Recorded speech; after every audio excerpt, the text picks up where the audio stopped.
Boa noite, pessoal.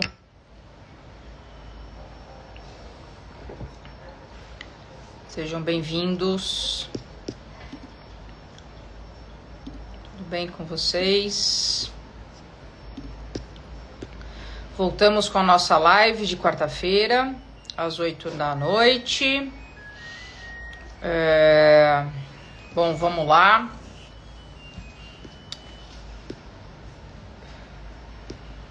Tô tentando colocar o YouTube aqui, mas eu acho que não vai subir. Provavelmente vou ter que jogar a live depois gravada. Bom, gente, boa noite. Sejam bem-vindos a mais uma live de quarta-feira às 8 horas da noite. Essa live aqui a gente vai falar sobre o eixo intestino-cérebro na agressividade, quando a inflamação dita o comportamento dos nossos animais. Eu quis começar por isso porque o tema de hoje exige uma mudança de chave aqui, né?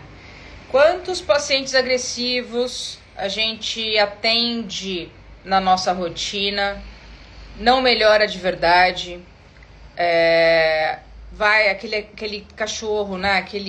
Principalmente os cachorros aqui, vão para o adestramento, né? Não melhora, ou até melhoraram um pouco, mas nunca estabilizaram. E aí, normalmente, a gente pensa em ajustar manejo, trocar medicação, né? Ajustar a técnica, né? Mas se o paciente não tiver um problema de comportamento de fato, né? E se esse paciente tiver biologicamente um estado que ele impede de responder diferente? É isso aí que a gente vai falar hoje. Se vocês não me conhecem, muito prazer. Eu me chamo Kátia De Martino, eu sou médica veterinária comportamentalista e hoje eu tenho uma missão muito clara, né, na medicina veterinária, dentro da veterinária, que é ensinar o veterinário a se tornar referência na indicação, ter domínio, né, na psicofarmacologia, na neurobiologia, mesmo sem você ter segurança, mesmo você não ter tido etologia na sua graduação, né, mesmo que você não tenha a área comportamental aí, conseguindo integrar isso dentro da sua rotina clínica e tendo segurança nessa prescrição, né? Através do FCPA. O FCPA, né, na verdade, eu ensino como tomar essa decisão com segurança, como entender quando medicar, o que escolher principalmente e por que a gente medica. A gente não medica à torta e direita, né? E a gente vai ver isso hoje nessa live.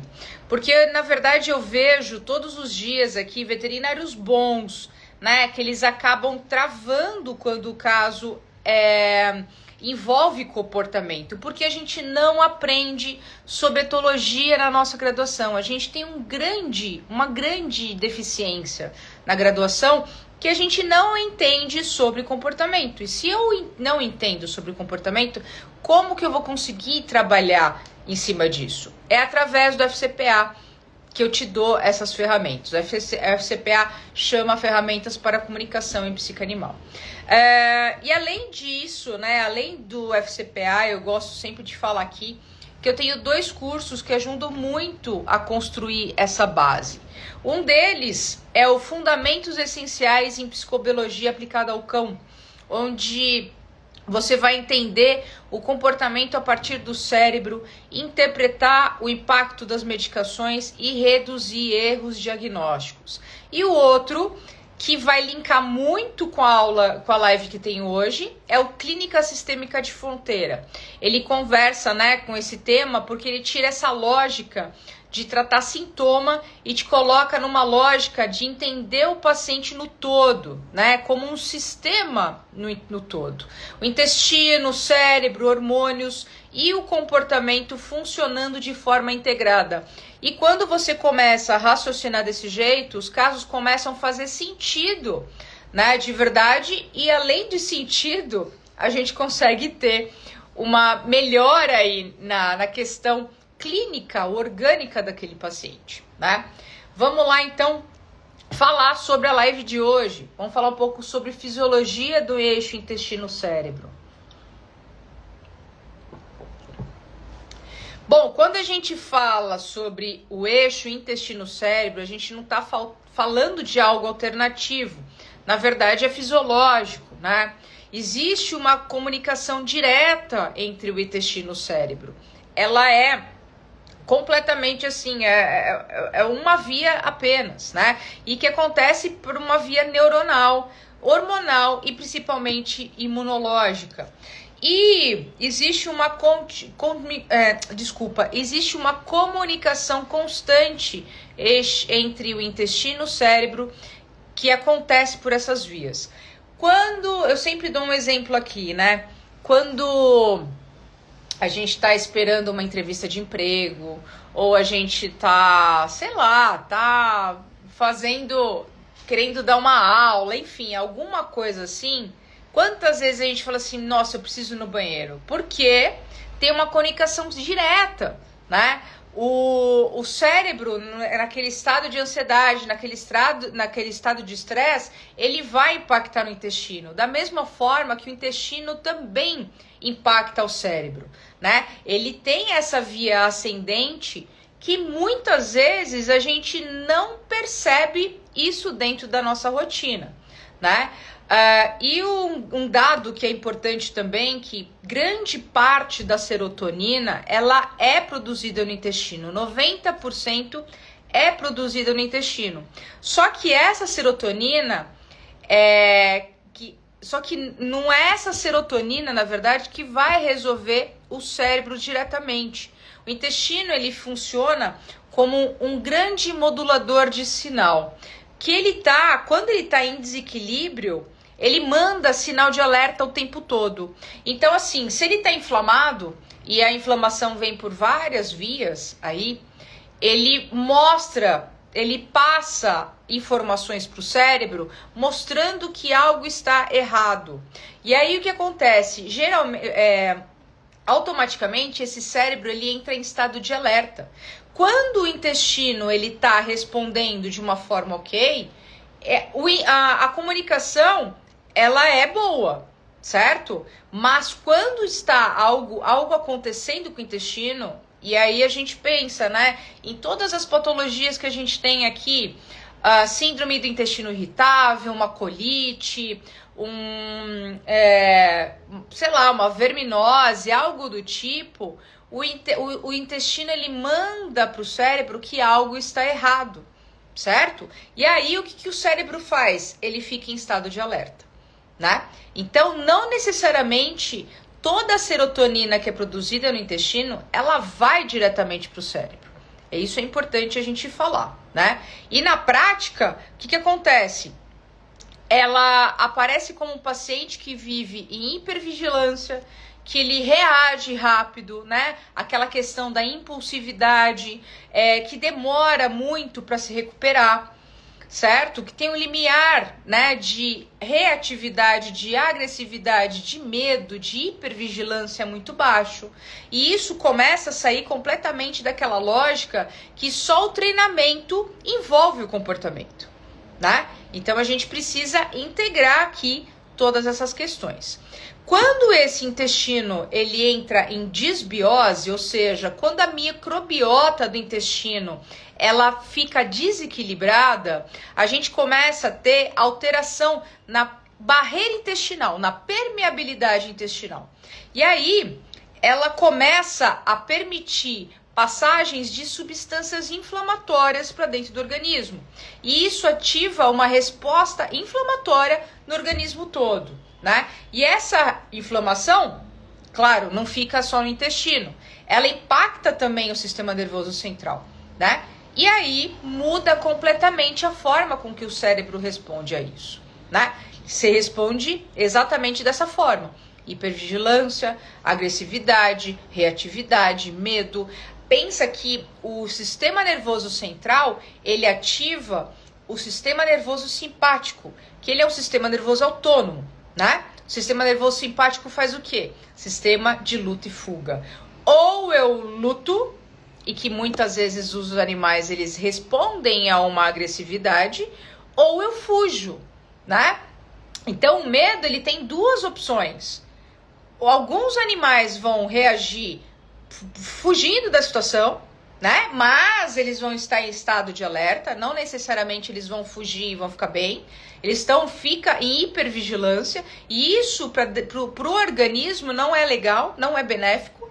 E a reatividade, a agressividade, a luta, né? Que também não vai ser benéfico. Ambos são desequilíbrios aí, né? Pra gente, através aí, no caso da inflamação, que é a live de hoje, né? E aí, pensando aqui, né, fazendo um link com o adestramento, cara, aquele animal, ele não tá respondendo porque ele tem um problema orgânico, ele não tem um problema comportamental de base, né? Então é isso que é importantíssimo a gente pensar, porque assim, sempre falo, agressividade, medo, fobia, enfim, ela não é a causa, ela é a consequência. O que está por trás disso? Muitas vezes vai ter várias questões aí de falta de socialização, problemas de manejo, como aquele animal foi socializado, foi adestrado, tudo isso está envolvido, né? Mas a gente não pode descartar causas orgânicas, tá bom? Na prática, né, esses animais, a gente começa a ver mais impulsividade, mais instabilidade e mais dificuldade de regulação emocional, né? Que isso a gente precisa priorizar demais. E aqui entra um erro muito comum na prática clínica, que é tentar corrigir isso só com psicofármaco, e que não vai adiantar, né? Você entra com recaptação de serotonina, tentando aumentar a serotonina no sistema nervoso central, mas o organismo não está conseguindo sustentar aquela base. Então, resultados muitas vezes ou é parcial ou também é inconsistente, ele é frustrante, né? Não vai adiantar. E aí, quando a gente entende esse raciocínio, o manejo muda completamente. Quando a gente começa a pensar na questão, né, intestinal, olhar para a dieta, olhar para a microbiota, né, pensar aqui na questão da integridade da barreira intestinal, para uso de prebiótico de forma estratégica, a gente começa a organizar esse terreno biológico, né? Não é somente a medicação em si, mas é o todo. A gente melhorar aquela parte intestinal vai dar uma qualidade de vida melhor, vai dar uma regulação emocional melhor, vamos diminuir a questão da impulsividade, aquela serotonina que tá lá dentro, aí sim ela vai de fato ser usada no cérebro para regular controles emocionais e não um controle orgânico pela falta de homeostase naquele ambiente, né? Então, quando a gente pensa dessa forma, aí a gente pensa de usar a agressividade como a causa, né? A pontinha do iceberg, que eu sempre digo aqui no canal, né? E aí, dentro desse contexto, também a gente pode pensar em cannabis medicinal como uma ferramenta interessantíssima, que eu sempre falo aqui sobre cannabis medicinal, principalmente porque ela tem capacidade de modular a inflamação, ansiedade e reatividade, né? Dependendo de proporções, dependendo dessas coisas. Mas também não é simplesmente entrar com cannabis medicinal. A gente precisa entender o contexto da história, né? Eu vou contar um caso aqui para vocês.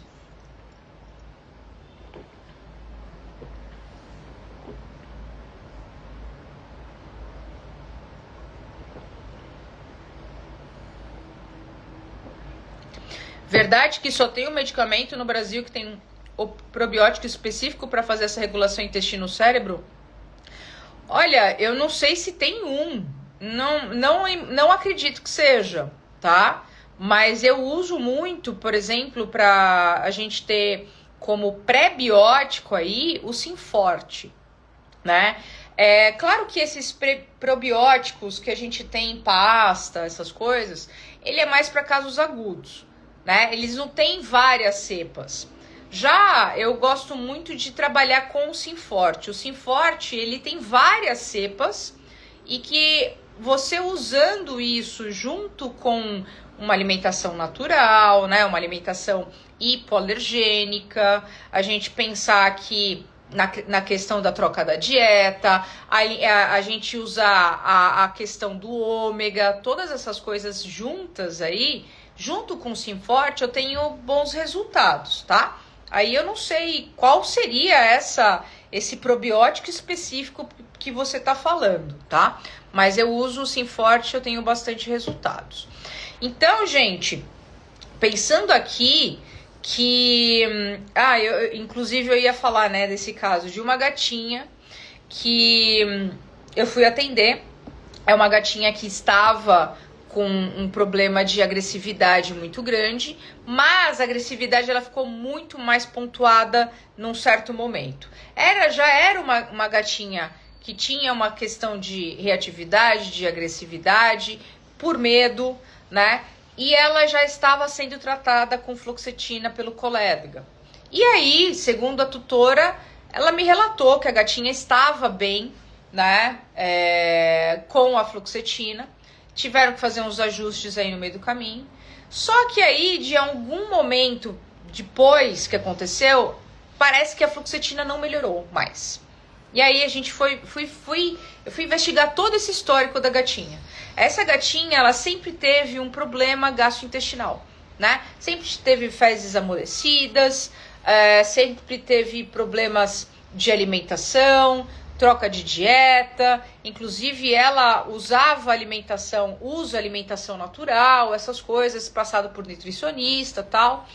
E de um tempo pra cá, a gatinha começou a ficar mais agressiva. E aí, quando a gente foi ver, foi bem no momento que ela teve esse problema de alteração teve uma colite, né? Ela teve uma gastroenterite aí. Ela não teve uma gastrite, mas ela teve uma enterite muito importante. E foi a partir desse momento. Ou seja, a fluoxetina que estava funcionando parou de funcionar. Por quê? Teve um problema de fato de base, né? Então, a partir do momento que a gente começou a tratar, ela fez todo o tratamento com a médica, né? Com a veterinária, que ela já estava sendo atendida. Eu pedi para refazer os exames dela, né? E eu pensei sim na alternativa da cannabis medicinal. Fiz alguns ajustes, né? De medicações. Na época ela estava tomando corticoide. E a gente viu, né? Eu falo muito aqui que o corticoide ele altera muito a questão comportamental dos nossos animais. Então, quanto menos corticoide a gente trabalhar, melhor, né? E ela tava com corticoide que ela ficaria aí com 14 dias de corticoide. Com 14 dias de corticoide, a gente já começa a afetar eixo hipotálamo e hipófise adrenal, certo? E aí, a tendência é que a gente vai ter um problema crônico desse animal. Então, fazer um desmame para que nesses 14 dias é importantíssimo. A gente não parar bruscamente. Mas a minha intenção é o quê? Parar o corticoide, desmamar o corticoide e aí sim fazer toda a questão de manejo aí com ômegas, com probióticos, com alimentação natural e com a cannabis medicinal. Porque a cannabis medicinal ela vai agir na inflamação do intestino, ela vai agir na questão de ansiedade, se tiver, e nessa questão da agressividade. Então, eu vou tirar a inflamação, eu vou desinflamar aquela gata para que a inflamação não atinja, né? Ela não fique em estado de hipervigilância por causa da inflamação, né? E aí a gente consegue dar uma melhora. A medicação, a fluoxetina, a gente não vai parar. Porque com certeza ela tem um problema de base aí também, tá? Mas o que desencadeou mais evidente naquele momento foi a questão de um problema gastrointestinal, tá bom? Então é importantíssimo a gente criar um raciocínio, né? E ver onde a gente entra, em qual momento a gente deve entrar ou não com algum tipo de medicação, né? Então, é importantíssimo a gente ter isso em mente. Porque, gente, eu sempre digo aqui, tratar comportamento não é isolado, não é isolado. A gente precisa entender muito bem a questão da anamnese, a gente precisa fazer uma anamnese muito bem detalhada, se tem algum problema orgânico, né? Eu tô falando aqui sobre eixo intestino-cérebro, mas a maioria dos animais tem componente de dor. E essas dores são subnotificadas, subdiagnosticadas por colegas veterinários, entendeu? Porque assim, muitas vezes a dor, ela também não tá... o animal, ele não vai demonstrar aquela dor nociceptiva, que é uma dor muito evidente pra gente. Aquela nociceptiva é aquele corte que faz na pele, né? Numa cirurgia ou numa pancada, que dói mesmo, é uma dor aguda, e isso a gente percebe, mas uma dor neuropática está subnotificada, né? E que muitas vezes esse componente de dor, ele vai causar hipervigilância, ele vai causar agressividade, ele vai causar medo.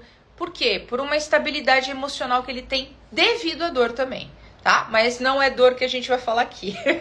Tô falando sobre eixo intestino-cérebro. Mas pensando em todo o contexto, a gente precisa assim, fazer uma anamnese muito bem feita, muito bem detalhada, para a gente descartar problemas orgânicos. E um dos problemas que está muito em evidência hoje é a questão de doença inflamatória intestinal, enterocolite, né? Doença crônica intestinal. Então, tudo isso precisa ser trabalhado de uma forma certa para que aquele animal fique bem no estado comportamental também, tá? Porque o estado comportamental, aqui nesse caso, é só a pontinha do iceberg. Tá bom, gente? Era isso que eu precisava falar para vocês. E, claro, se esse raciocínio fez sentido para você, se você percebe que está faltando uma estrutura mais organizada dentro da sua prática veterinária, é exatamente isso que eu ensino de forma prática, aprofundada dentro do FCPA, tá bom? E claro, tem os outros cursos aqui que eu comentei com vocês. Lista de espera para a próxima turma do FCPA tá no link aqui na bio do Instagram, tá bom? Gente, uma boa noite para vocês. Esse medicamento... Purina Calming Care Canine. Olha, eu não conheço. Inclusive, eu vou até dar uma olhadinha para ver como é que é. Mas assim, eu posso falar para você que o Synforte, ele é um ótimo pré-biótico que eu acabo indicando muito. Tá bom? Mas obrigada aí pela dica, eu vou dar uma olhada. Um abraço para vocês e até quarta-feira que vem. Tchau, tchau.